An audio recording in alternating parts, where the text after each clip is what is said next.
They mocked the twins' faded blue dresses until the blind German shepherd lifted his head, the white blindfold catching the lantern light, and the music stopped. In that hush, a man in a loosened suit stepped onto the floor, like someone who had been expected all along. The town of Ashbrook, nestled in the rolling valleys of Oregon, wore its autumn colors like a proud old quilt. The air that late October evening carried the crisp scent of pine, mingled with roasted chestnuts sold at small festival stalls. A light mist curled around the lampposts, softening the glow of their bulbs into halos of gold, while the sky deepened into a violet twilight streaked with thin clouds. The annual Harvest Festival was the pride of the community, an event where children danced under string lights, parents exchanged warm greetings, and the local school transformed into the beating heart of celebration. But within the laughter and music, shadows lingered at the edges, shadows that belonged to those who did not fit so easily into the circle of joy. Anna Johnson, one half of the 7-year-old Johnson twins, stood close to the makeshift stage near the schoolyard fence. She was a delicate child, with long brown hair pulled into a loose braid that swung down her back, and her pale green eyes were often downcast, as though she were always expecting disapproval. Anna had a gentle temperament, the sort of child who preferred quiet corners and sketching in notebooks rather than games of tag. She wore a faded blue dress, once likely lovely, but now showing the weary touch of time, frayed hems, uneven stitching along the sleeves, and a faint patch where the color had washed thin.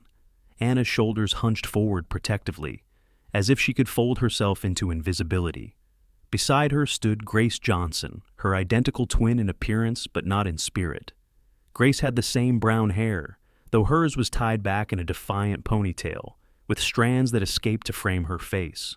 Where Anna's gaze lowered, Grace's eyes, bright, sharp, and restless, snapped up at the world with a spark that dared anyone to cross her.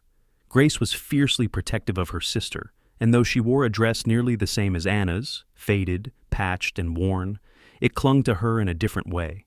She carried herself taller, chin lifted, as if sheer will could transform old fabric into a badge of pride. Yet her clenched fists betrayed the storm of anger she fought to control whenever she heard mocking laughter.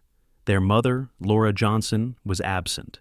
Once a woman of great warmth and resilience, Laura had been known in Ashbrook for her kindness, her willingness to cook meals for sick neighbors or organize book drives for the school. But illness had hollowed her face and anchored her to their small apartment. That absence left Anna and Grace to weather the cruelty of children on their own, and children, in their unthinking honesty, could cut deeper than knives. "Look at their dresses," a boy's voice snickered from near the refreshment table.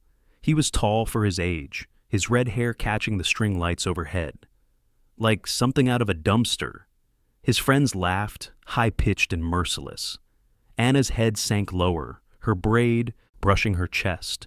She wanted to melt into the wooden fence, to vanish into the mist that curled at the edges of the festival. Grace, however, shot a glare at the group, her teeth clenched. For a moment she opened her mouth to shout something back, but then she caught Anna's trembling hands clutching at her skirt. Grace bit back her words. She hated the way their laughter crawled under her skin. But more than that, she hated seeing Anna crushed by it. All around them, the festival carried on. The school band played cheerful folk tunes. Lanterns in shades of orange and red swung in the evening breeze. Parents chatted about harvest yields and holiday plans. To everyone else, the night was a celebration. To the twins, it was another reminder that poverty made them different, and difference was dangerous in a crowd. Not far from them, another figure entered the schoolyard. Ethan Walker, an 8-year-old boy with tousled sandy blonde hair and a thin frame that made his oversized sweater droop at the shoulders. Ethan was quiet by nature, the kind of child who rarely spoke unless spoken to, though when he did, his voice carried a sincerity that made people pause.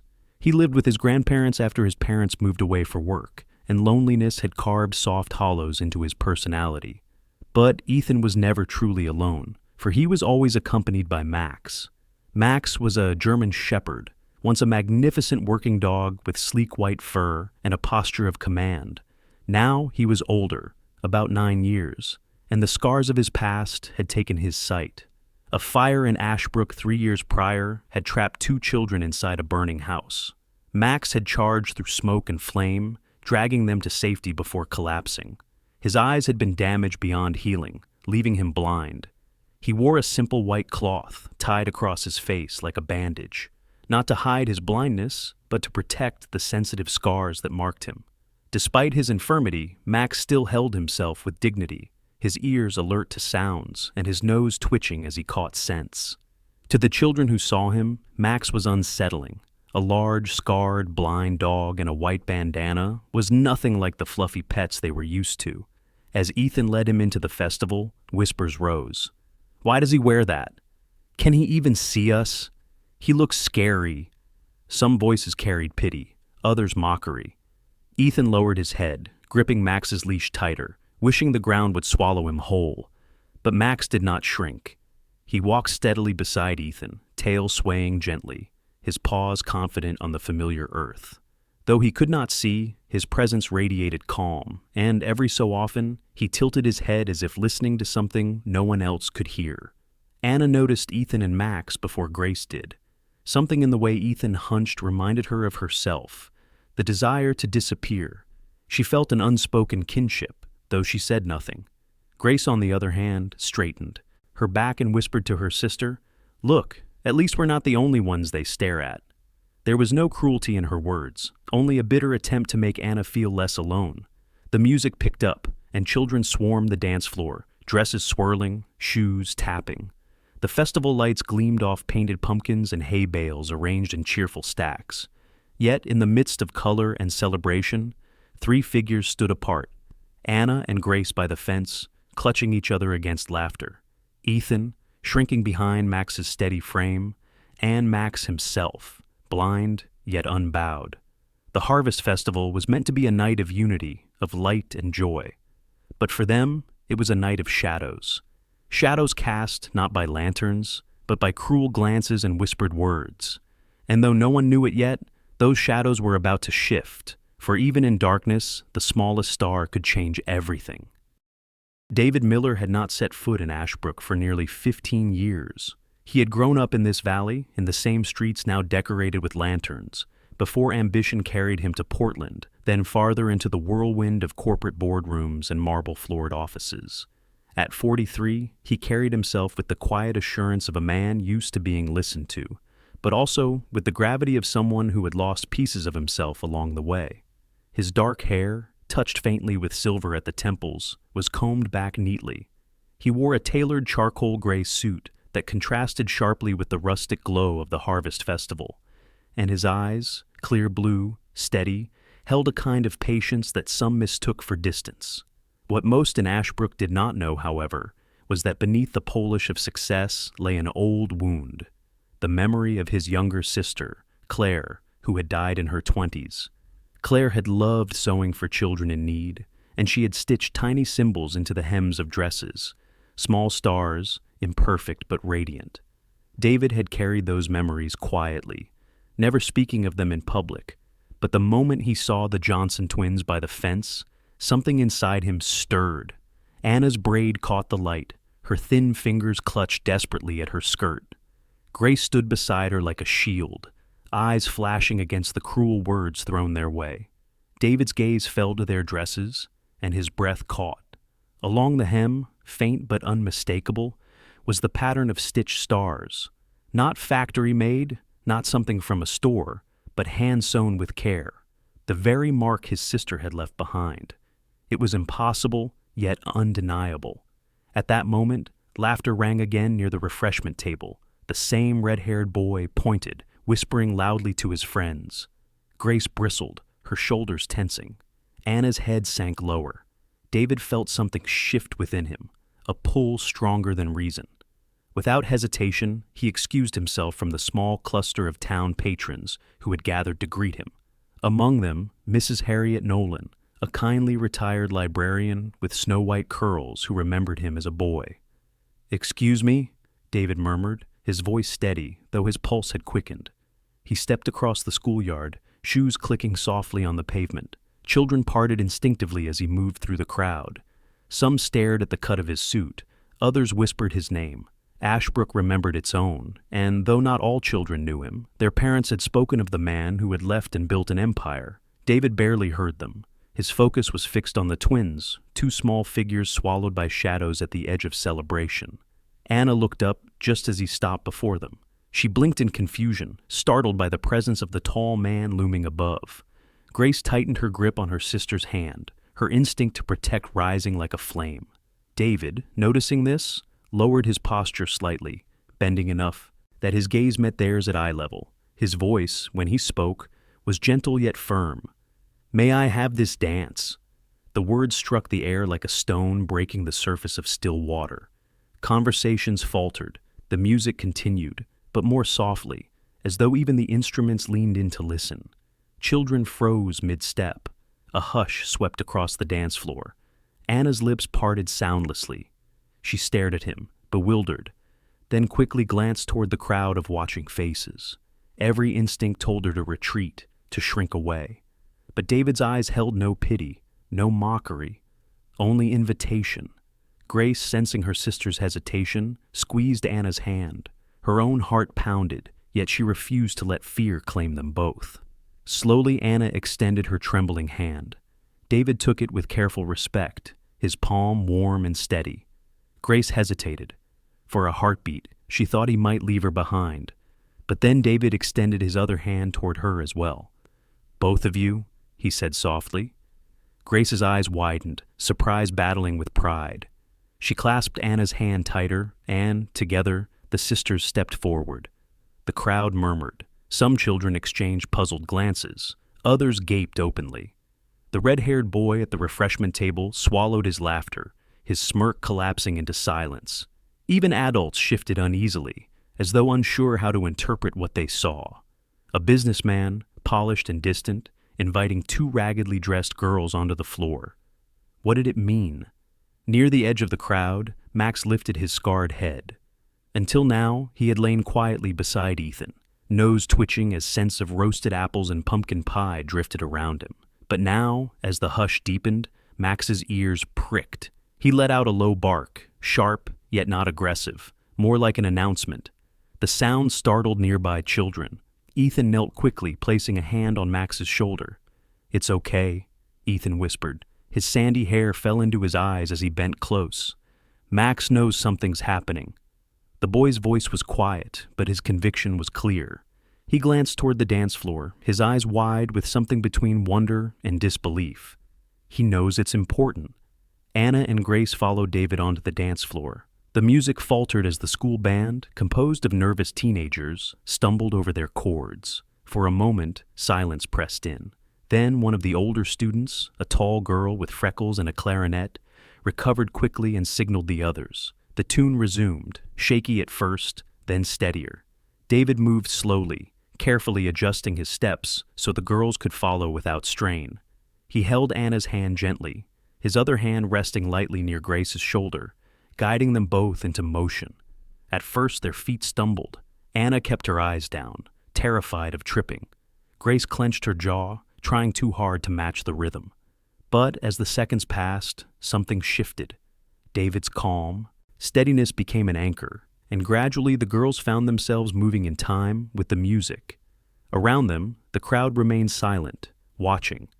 What had begun as cruel amusement transformed into something else, confusion, then reflection. Parents whispered to one another. Some smiled faintly, though uncertainly. A teacher, Mr. Keller, a short man with a round belly and spectacles slipping down his nose, adjusted them nervously, as though realizing the children had just learned a lesson he had failed to teach. By the refreshment table, the red-haired boy shifted uncomfortably, suddenly aware that the laughter had died, replaced by eyes watching him instead. His friend nudged him, but neither spoke. Anna, still nervous, risked a glance upward. David's expression was calm, reassuring.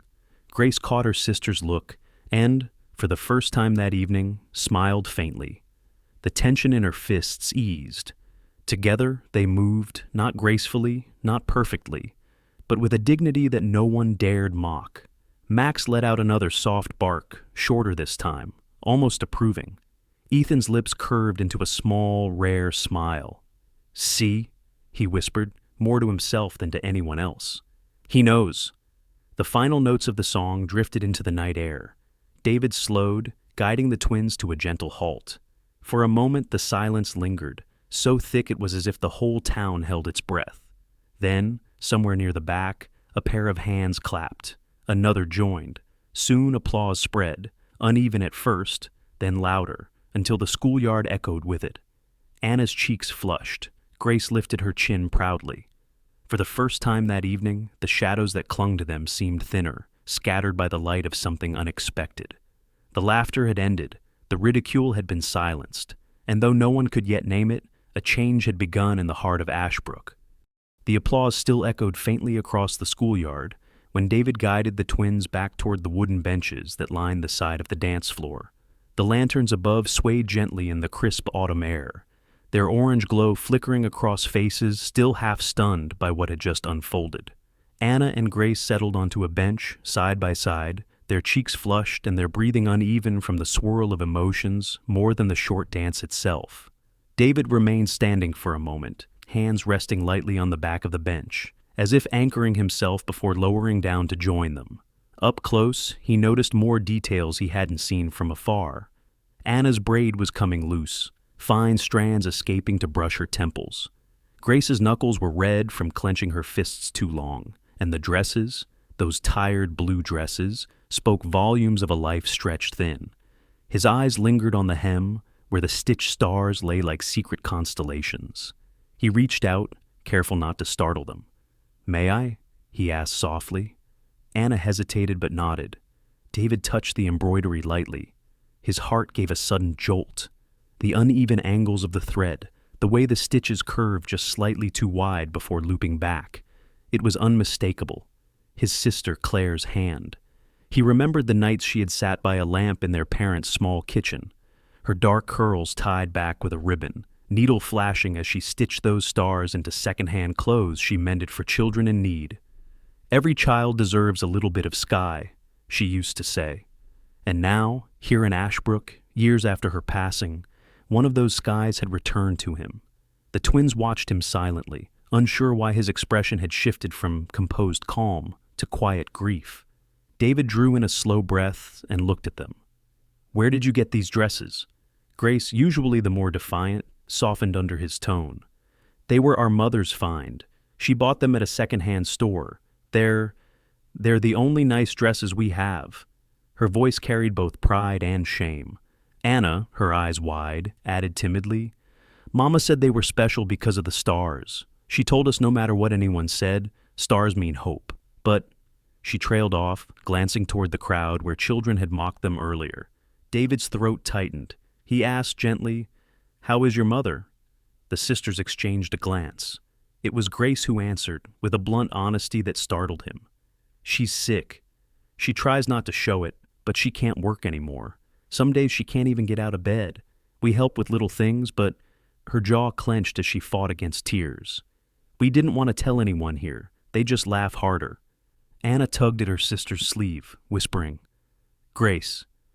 But her eyes betrayed the same sadness. David sat back, the weight of their words pressing heavily against him. Claire's stars, stitched, years ago in love, had found their way to these children, now burdened with hardship too heavy for their small shoulders. He felt a pang of guilt for his own distance, for the fortune he had built, while others here carried invisible scars.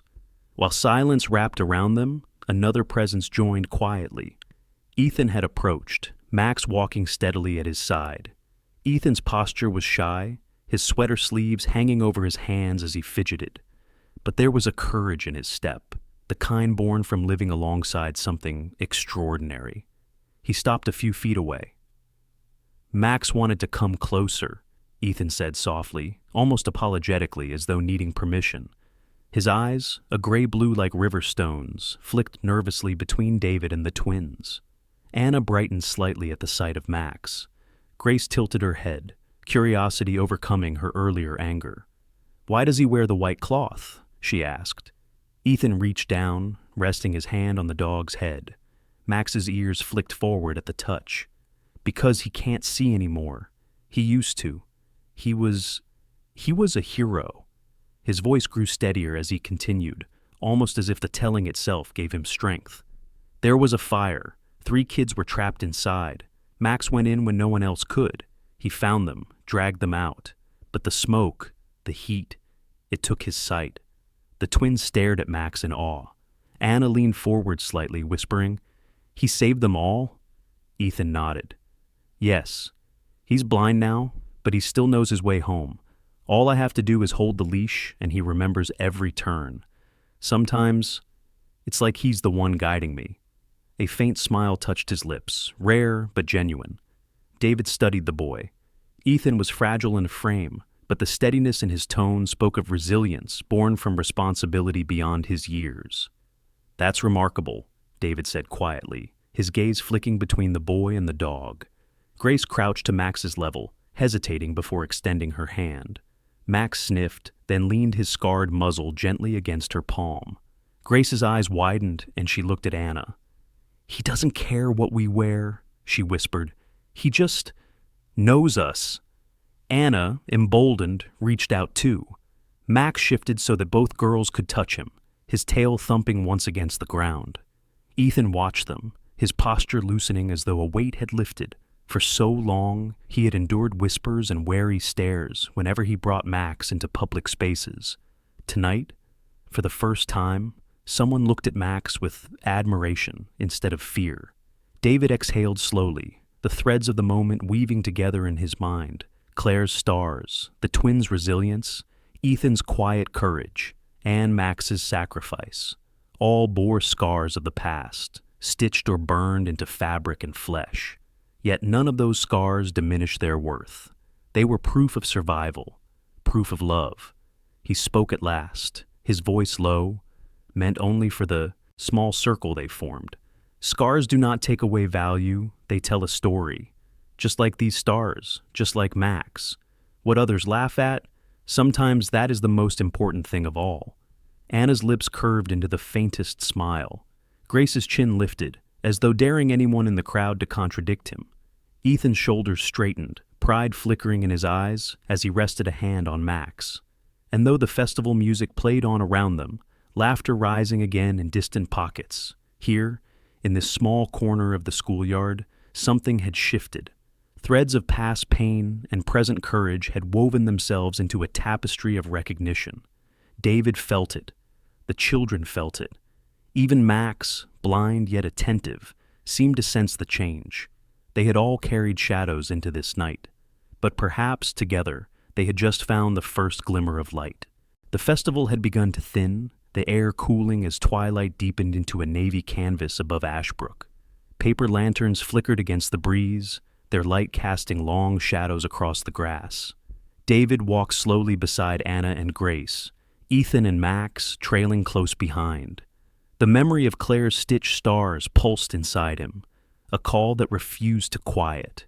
He had returned to Ashbrook for business matters, but standing here with these children, he felt that the true reason had been something greater. They stopped near a wooden gazebo, decorated with dried corn stalks and pumpkin garlands. David rested a hand on the railing, his gaze fixed on the twins. "I've been thinking," he began carefully, his voice carrying both determination and tenderness.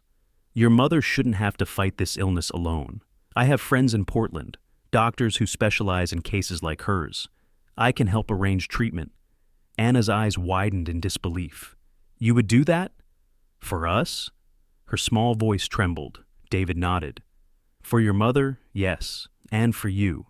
You both deserve a future not measured in whispers or pity. Anna, you love drawing, don't you?" Anna blinked, startled that he knew. Her sketchbook was always hidden beneath her bed, filled with charcoal sketches of forests and skies she feared no one would care to see. I do," she whispered. "And Grace," David continued, turning to the younger twin, "I noticed how you moved earlier. The way you carried yourself even when mocked. It reminded me of a dancer I once saw in New York. You have fire in you." Grace's lips parted, her defenses faltering. I've always wanted to learn, but Mama can't." "You will," David said firmly. "I will see to it. I'm starting something here, a program called Starlight Threads. It will take old clothes and restore them into garments that carry a story, just like your dresses. and I want you to be part of it." The girls stared at him, overwhelmed by the sudden flood of possibility. The cool night hummed with distant music, but in their corner, it felt as though the world had stilled. Ethan, who had been quietly stroking Max's head, looked up with cautious curiosity. "You mean, like turning scraps into something new?" David smiled. "Exactly. Not just fabric, but memory, hope, history." Claire believed every stitch told a tale. "I want to honor that." Max shifted, lifting his muzzle slightly as though recognizing the weight of David's words. Anna reached out, brushing her fingers against the dog's white cloth. "Then Max should have stars too," she said suddenly, her voice gentle yet sure. Grace gasped in agreement. "Yes, on his scarf. New stars for him." Ethan's eyes softened, though he hesitated. You'd really do that? For him?" "Of course," Anna replied. "He's the bravest one here." So, under the glow of the lanterns, the three children gathered close to Max. Ethan carefully untied the white scarf, folding it across his lap. Anna produced a small tin sewing kit she carried for mending torn hems, its needles glinting faintly. Grace leaned in, selecting threads of silver and gold donated earlier that day for the crafts booth. They began to stitch small, imperfect stars that multiplied across the fabric. Ethan's hands were clumsy at first, but with guidance from the girls, he pressed the needle through, learning the rhythm of stitch and pull. As they worked, laughter rippled nearby, not the warm laughter of friends, but the sharp-edged giggles of children their age. A trio approached, led by Carter Blake, the mayor's son, known for his swagger and mean-spirited taunts. Carter was tall for 12, with freckles across his nose and an ever-present smirk. His father's position made him fearless, untouchable in his own eyes. "Well, look at this," Carter drawled, pointing at Max. "The blind beast is getting a makeover. Gonna dance next?" His friends snickered. Ethan stiffened instantly, his jaw clenching. He rose to his feet, fists balled, the memory of countless jeers igniting a spark of anger. "Leave him alone," he hissed, his voice breaking. Carter tilted his head, mocking. "Or what? You'll fight me? With your crippled mutt?" Grace sprang up, her face flushed, stepping between them. Her fiery spirit blazed, but this time it wasn't aimed at revenge. She held her hand out against Ethan's chest, stopping him. "No," she said firmly. "Don't." Ethan's breath came hard, his fists trembling. "He can't keep—" "He won't matter," Grace cut him off, eyes never leaving Carter. Her voice was calm, strangely steady for someone so small. "The stars will answer him, not us." Anna rose beside her sister, clutching the half-finished scarf. She held it up, the tiny new stars glimmering under lantern light. "See? This is what matters, not his words." Carter scoffed, clearly thrown off by their refusal to rise to his bait. His friends exchanged uncertain glances. Without the reaction they sought, their power faltered. After a moment, Carter muttered something under his breath and stalked off, the other boys trailing less confidently. The children exhaled as if surfacing from deep water.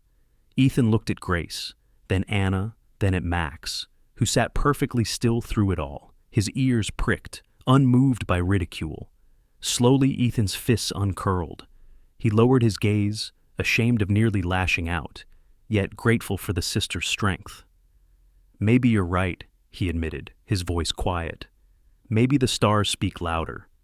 Grace gave a small, fierce smile. "Always." They finished the last stitches together. When the scarf was tied once more around Max's neck, the blind shepherd lifted his head, the golden and silver stars shimmering against the white cloth. He seemed almost regal, like a guardian cloaked in constellations.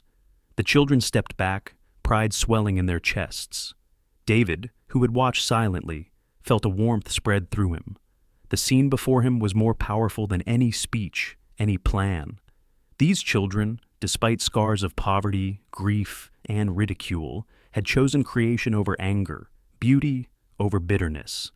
The night deepened, and the festival drew toward its end. But for Anna, Grace, Ethan, and Max, something enduring had been stitched into place.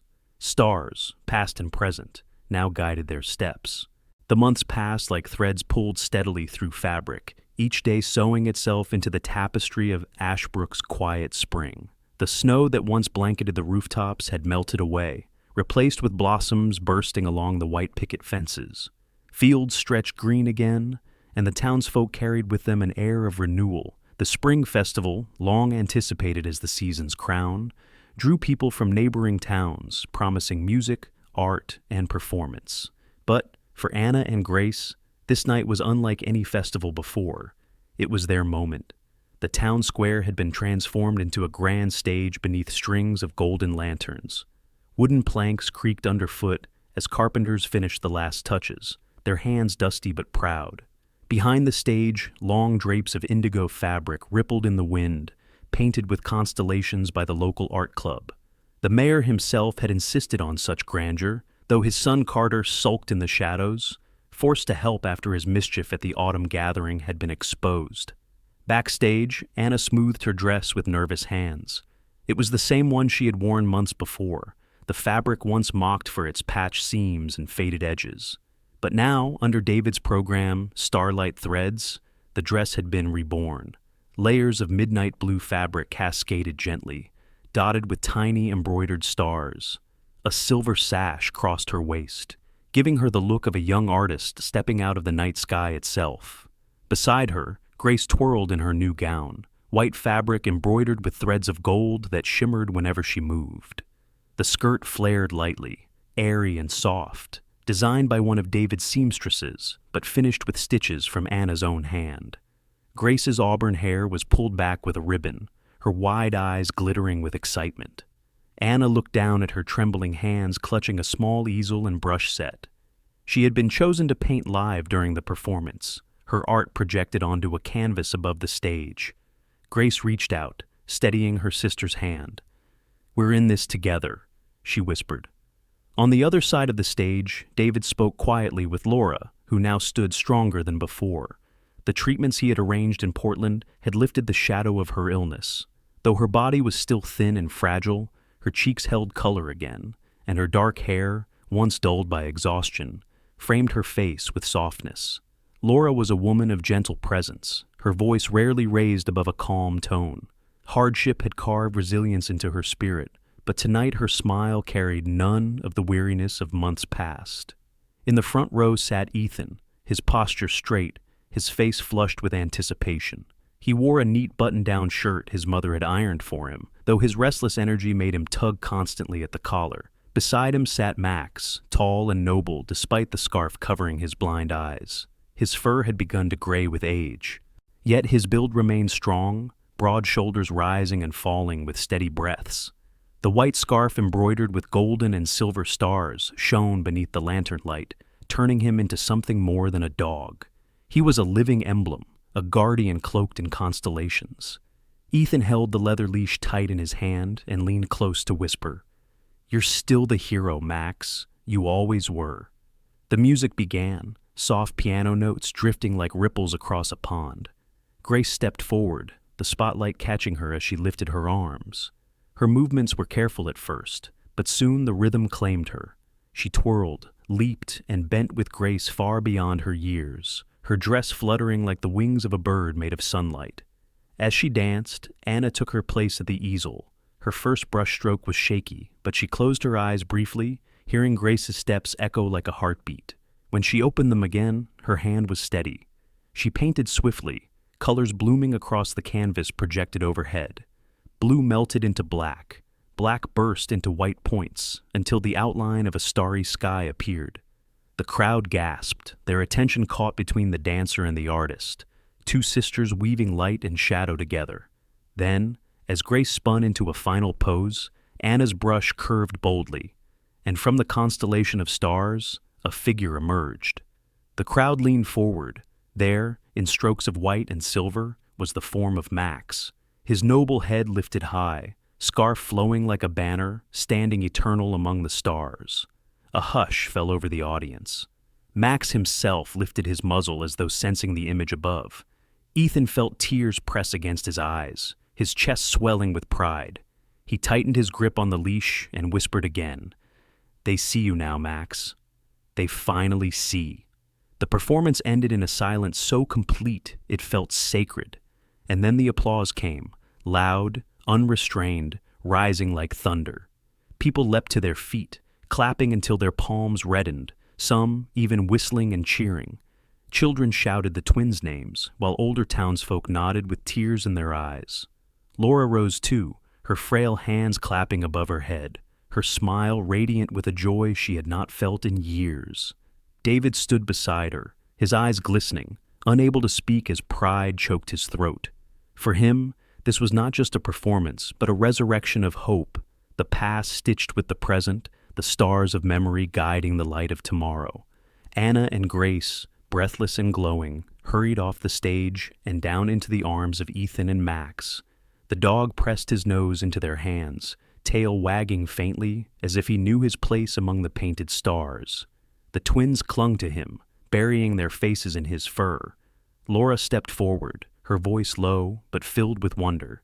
She looked at her daughters, then at Max, then back to the canvas where his figure shone among constellations. "You've done it," she whispered, her words trembling with emotion. "You've turned the darkness into a sky full of stars." And in that moment, beneath the lanterns and the applause still echoing, the night of Ashbrook was forever changed. At the end of this story, we are reminded of a simple but eternal truth. Even in darkness, God can turn sorrow into light. The twins' love, Max's courage, and David's compassion became more than human effort.